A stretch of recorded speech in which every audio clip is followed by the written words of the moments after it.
Hi, this is Sean D'Souza, and you're listening to the 3-Month Vacation Podcast. This podcast isn't some magic trick about how to work less. Instead, it's about how to really enjoy the work that you do and to enjoy your vacation time.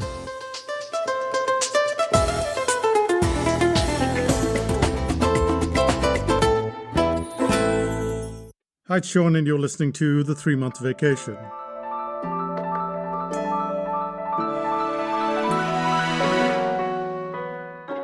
My friend Deepak and I were at a college festival when a pretty girl walked by. Deepak was extremely shy, and it was clear that the girl had caught his attention. However, being rather timid, he couldn't think of how he'd approach that girl. I told him I'd have no problem walking up to her and striking up a conversation. Deepak thought that my idea was utterly hilarious. He knew that I'd spent the entire year, that's the whole first year in college, talking to no girls at all, and that I was as shy as he was. "There's no way you can speak to her," he said to me. What Deepak didn't know was that I already knew the girl.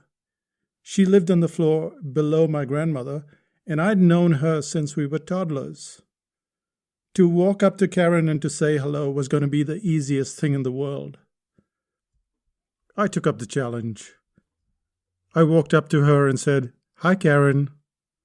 She turned round, gave me a big smile, and then we chatted for quite a while. Deepak, standing quite a distance away, couldn't figure out what I had said that would cause a pretty girl to be so chatty in seconds. He desperately wanted to know what line I had used to create such an impact. He was convinced that my power lay in what I'd said in that first line. Of course, I'd pulled a fast one on my friend, but he was right in his assumption that first lines matter. Whether you're making a presentation, a Zoom call, or just writing an article, you can instantly get your reader to smile with a single line, or at least get curious. As you'd expect, you're about to find out how to create a first line, and to do so in a manner that's incredibly doable.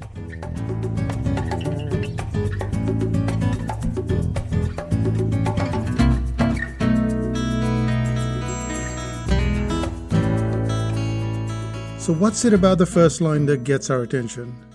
Usually it's curiosity. There has to be a certain level of curiosity, and while we think that first lines are daunting, and they possibly are, it's the curiosity that matters. Now, we could go into a lot of detail about how to write that first line, but let's not. Instead of going to a big thesis about the first line, let's take 2 simple methods. The first method is to ask a question, and the second is to make a statement that seems curious, like, "Oh, what's next?" or "Wait a second, why did that happen?" So let's start out with the first one, which is to ask a question. Let me give you a few examples, but first, here's some background. And the background comes with the story, so sit back and enjoy the story, because it's about the British actress Emily Blunt, and she's talking about her stutter. Stutter? What stutter? In all the movies, when you watch Emily Blunt, she delivers her line flawlessly. And in this interview on YouTube, she was talking as normally as all of us do. She went on to say that she not only stuttered, but it got worse over time. And while she was growing up in a posh suburb in London, Blunt developed a debilitating stutter. She could barely hold a conversation. She seemed regretful. She said, "I was a smart kid. I had a lot to say, but I just couldn't say it. It would just haunt me. I never thought that I'd be able to sit and just talk to someone like I'm talking to you right now." And she went on, "School was interesting because there were certain things that I couldn't do and I wanted to do. I couldn't read any poetry in class. I would never want to do that.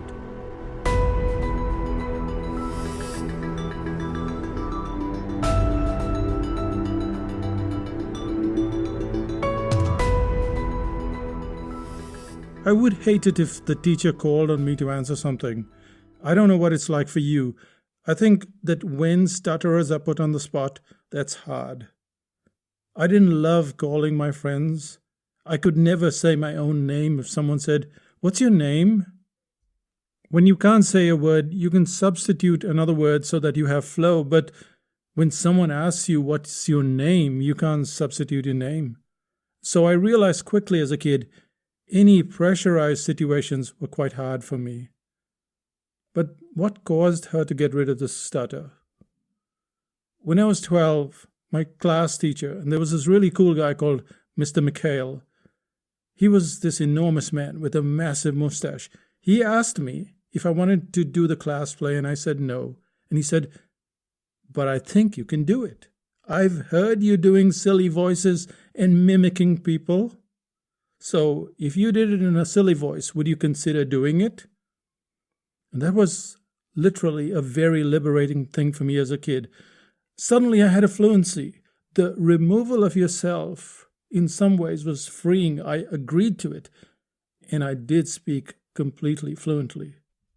I did a really bad Northern English accent, which I want to try and do for you now, but that was the beginning of realizing that I had a handle on it. And then maybe it could be temporary and I could grow past this. Later, she learned that actors such as Bruce Willis were stutterers, and even the very famous James Earl Jones.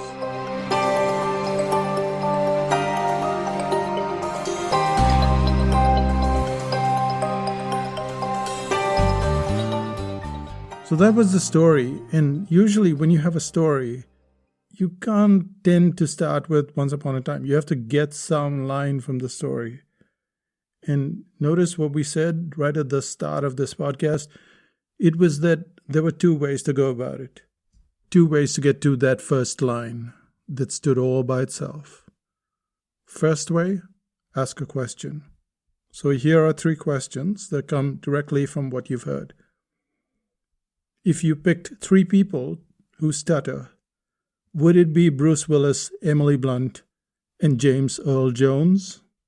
See, we just asked the question. We took some facts from the article, asked the question. Here's another one. Do you think you could become a famous actress if you couldn't even say your name without stuttering? And here's the third one.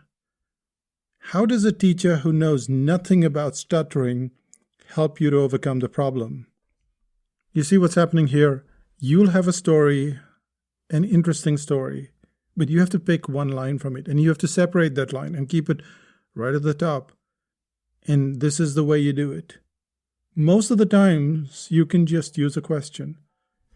But at other times, and just for variety, you can also use a statement, but the statement needs to be curious.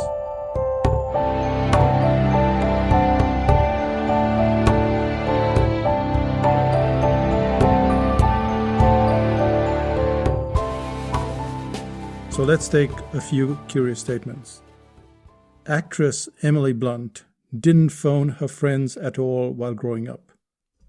And you might have no interest in Emily Blunt, and yet you're wondering, what is this story about? So there is this curiosity. Let's take a few more lines. Imagine sitting in front of someone you like a lot, but you can't say a thing. And you start off with that line, and the next line would be, that's the life story of actress Emily Blunt. When she was growing up, she blah, blah, blah, and she couldn't blah, blah, blah. But what you've done is you've put that one line that's isolated that gets my attention and gets me into the rest of the story. Let's take a third first line. James Earl Jones has a voice most people would kill for. As a child, he stuttered. Once again, that's curious. You want to know, how did he go from where he was to where he is today? And this is the way that we go about creating the first line in any story. We isolate it. We either ask a question, which is probably easier, or we create a statement that is curious. So is it easy to pull out that first line? Who knows? But try the question or pick something that creates curiosity.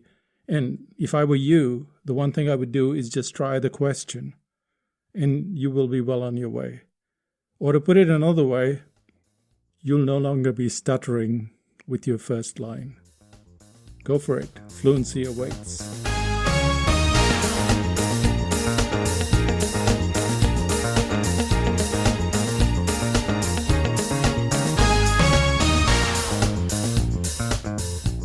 And that brings us to the end of this podcast. Yes, it's another short one, but it's the first podcast that I've recorded since we got back from India. So all of those podcasts that you've been hearing for all these months, in probably August and September and October, they were all pre-recorded. And that's because we were away in India on holiday, and now we're back. And you probably are wondering, where are the India stories? So I'll dig up some stories. I'll talk about our trip to South India, which is Kerala. And yeah, that's what we'll do in the next episode. But just on another note, we're thinking of having a photography/cartooning workshop in 2024. If you're interested, send an email to sean@psychotactics.com and let us know, and we'll send you more details. I'll say bye for now, and yes, we'll see you in 5000 BC. What's that? That's a question. Go check it out, 5000bc.com. Bye-bye.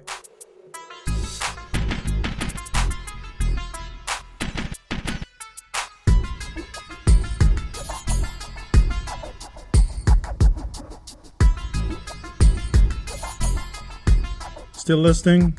If you're wondering what happened to Deepak, did he ever find out that I deceived him?